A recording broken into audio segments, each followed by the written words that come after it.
chłopcy i dziewczęta, i niech piosenka obiega świat.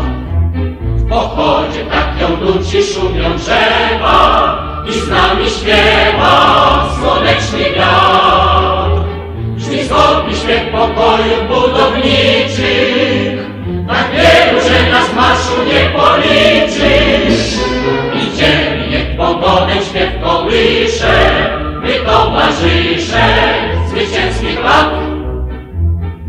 I górnicy, I hutnicy, i murarze, kolejarze, i rolnicy, ogrodnicy, krawcy, tkacze, i spawacze, i cywile, i żołnierze. Wróg nam pieśni nie odbierze. Taraban, taraban, wróg nie wydrze pieśni nam, bo w pieśni tylko zrywa się w powodzie, uskrzydla co dzień młodzieńczy trud. I rytm popędza serca nagli młody, i do roboty nas będzie wiódł. To śpiew weselny naszej wspólnej pracy, żałobny marsz dla ciemnych podpalaczy. Jesieni pieśni ona nas porywa i brzmi szczęśliwa, gdy śpiewa lud.